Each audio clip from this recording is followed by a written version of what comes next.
I'm back with another community tour video, and this time we're in the Southeast Hills of Huntington, West Virginia. It's a bit chilly out here today, but I got my gloves on, so I'm well prepared. And luckily the sun is out to take the edge off. I'm out here today to help you better understand what it's like to live in the Southeast Hills.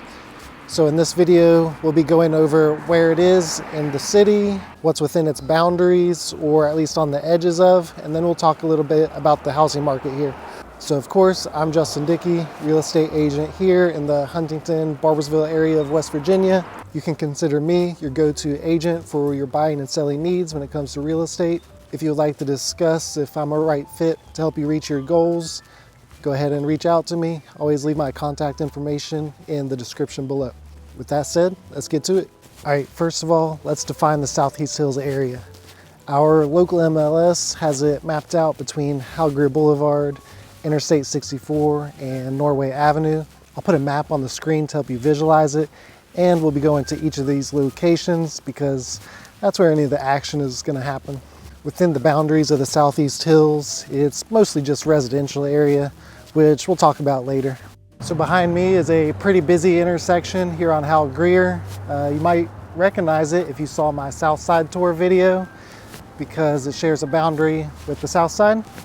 So behind me you'll see Baskin Robbins, good place to go get your ice cream if you have a sweet tooth. Over here is Meadows Elementary behind me, but I believe it's relocating, not too far though.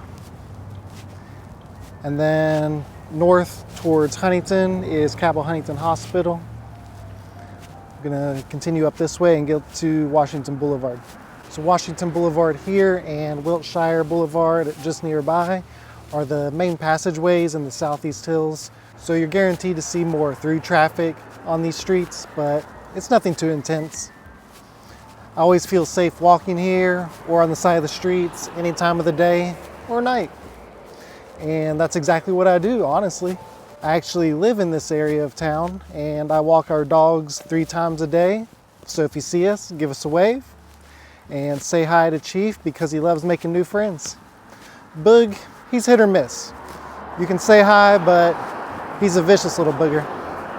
I just saw a cardboard sign for an open house with an arrow pointing this direction. So I guess I'm gonna go check it out. Must be a for sale by owner because it was literally just ripped up cardboard and a black Sharpie. Pretty rough looking. Let's see what we get. Well, I walked by some sketchy houses and there was another open house sign just made out of cardboard and an arrow. I wonder if it was down that rough gravel way. Because now I'm walking around in a neighborhood I never knew existed. Well, that was a fail. I thought we were going to go see an open house, but I didn't see any indicators of which house it was and I wasn't trying to door knock right now. Seems like they need help marketing their property and I could have been that guy. I just couldn't find the house.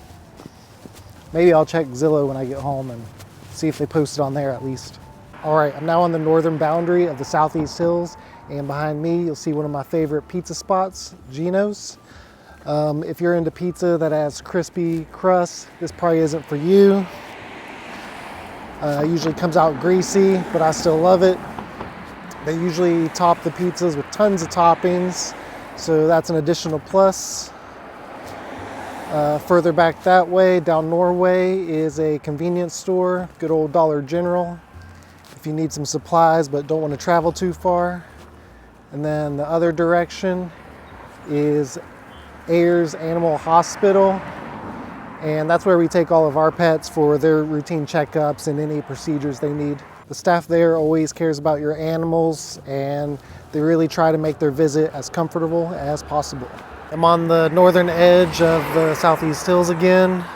You may have noticed I stripped my jacket. It ended up getting pretty warm.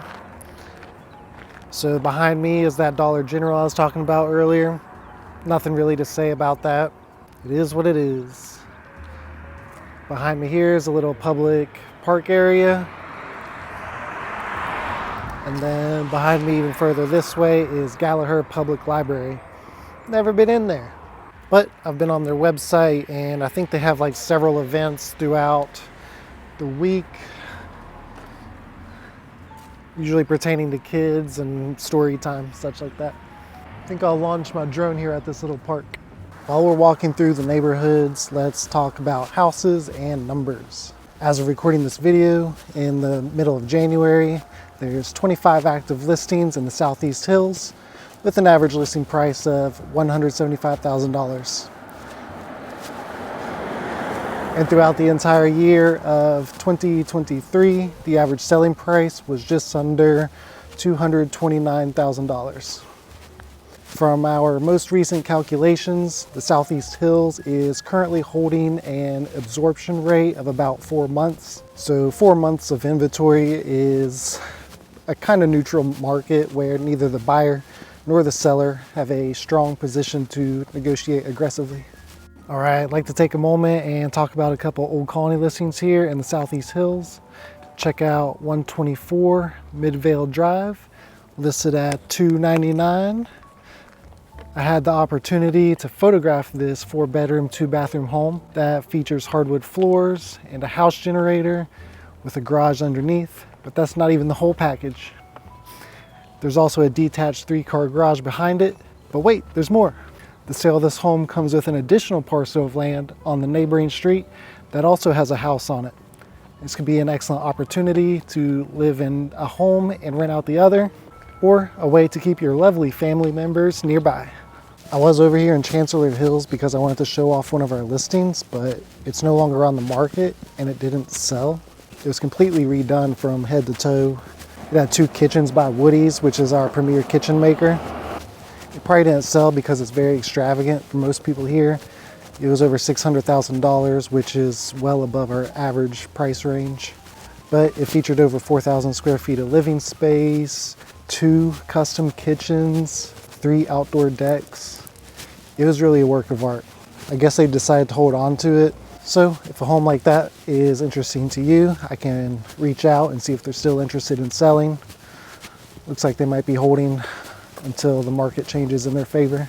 I hope you've enjoyed this walking tour of the Southeast Hills of Huntington, West Virginia, and you now better understand what's all around. If I have any additional footage, I'll append it to the end of this video, like always. If you like this video, or at least appreciate my efforts, hit that like and subscribe button. I'll be releasing more property and community tours, more Huntington and Barboursville content, and real estate marketing insights.